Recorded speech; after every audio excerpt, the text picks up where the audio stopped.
Jika hanya sebatas ucapan selamat Natal itu adalah haram, maka Anda harus berguru kepada Sunan Kudus.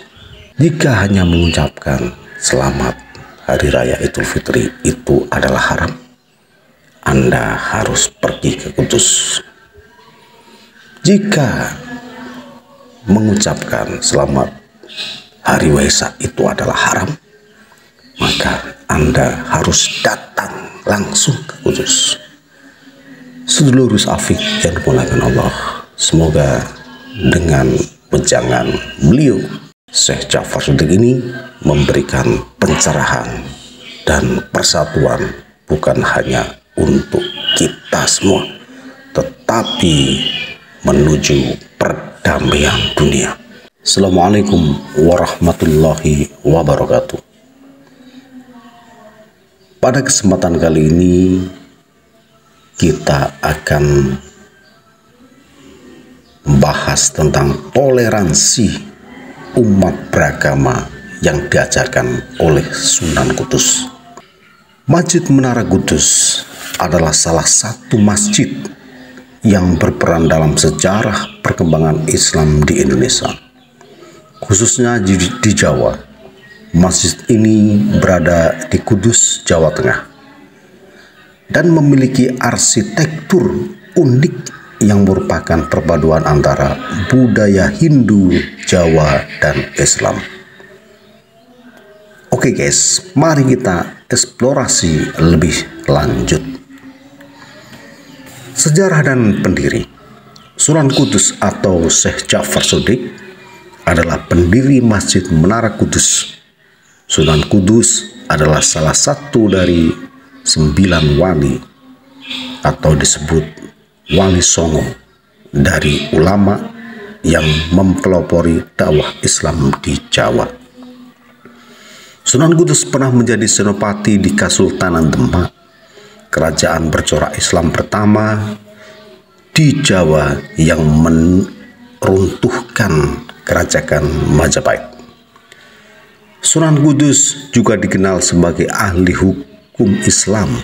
Pembangunan Masjid Menara Kudus adalah salah satu strategi Sunan Kudus untuk menyebarkan syiar Islam di Jawa.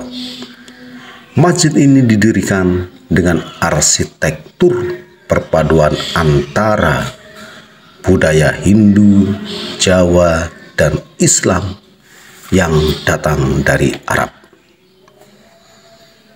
Di dalam prasasti batu yang terletak di pengimaman masjid mengkonfirmasi bahwa Masjid Menara Kudus dibangun oleh Sunan Kudus pada tahun 956 Hijriah atau 1549 Masehi. Arsitektur Menara Kudus. Menara Kudus merupakan hasil akulturasi budaya Hindu, Jawa dengan Islam. Bangunan ini memiliki menara yang serupa dengan bangunan candi sehingga disebut Masjid Menara Kudus. Antara masjid dan Menara Kudus tidak dapat dipisahkan. Keduanya merupakan satu kesatuan yang berhubungan langsung dengan sejarah kota Kudus dan masih difungsikan hingga saat ini. Bangunan dan lokasi. Masjid Menara Kudus didirikan di tanah seluas sekitar 5.000 meter persegi, dikelilingi oleh tembok pembatas yang memisahkannya dengan perkampungan setempat. Di situ terdapat gapura bentar sebagai jalan utama di utara dan selatan masjid. Masjid Menara Kudus adalah bukti sejarah yang menggabungkan keberagaman budaya dan agama, mencerminkan harmoni antara Hindu, Jawa, dan Islam. Sedulur Gus Afik yang dimuliakan Allah,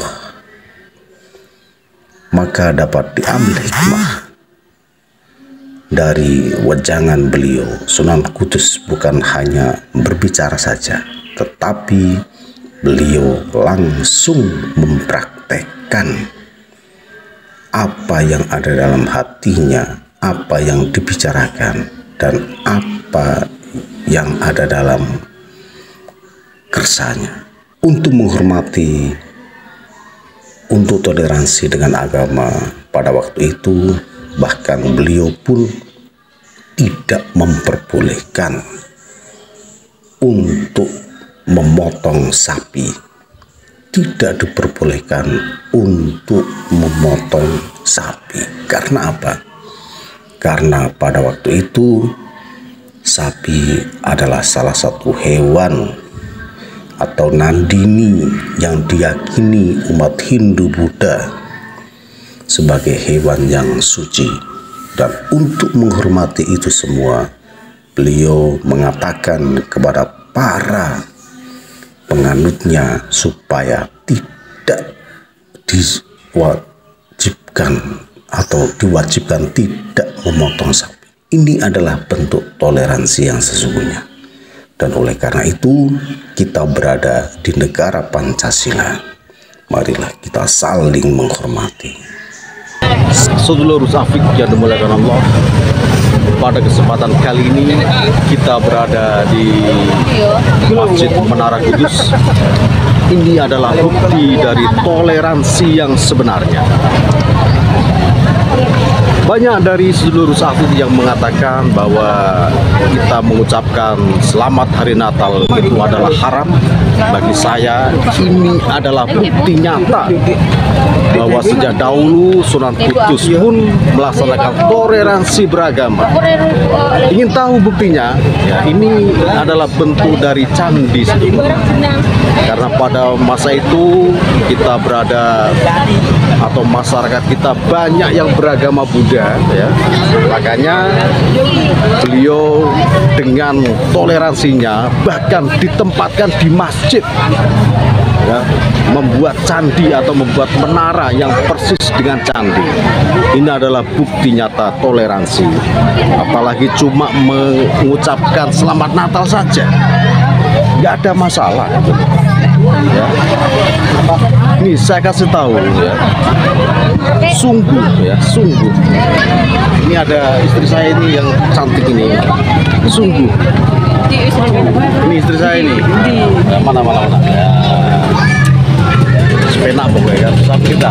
Bujuni ya ayu, ada yang gantengan.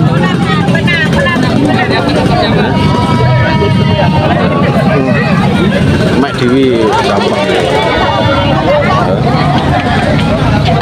Jadi sekali lagi saya akan mengatakan kepada sedulur bahwa jika hanya sebatas ucapan selamat Natal itu adalah haram, maka Anda harus berguru kepada Sunan Kudus. Jika hanya mengucapkan selamat Hari Raya Idul Fitri itu adalah haram, Anda harus pergi ke Kudus. Jika mengucapkan selamat Hari Waisak itu adalah haram, maka Anda harus datang langsung ke Kudus. Sedulur Safik yang dimuliakan Allah, semoga dengan wejangan beliau Syekh Ja'far Shadiq ini memberikan pencerahan dan persatuan bukan hanya untuk kita semua, tetapi menuju perdamaian dunia.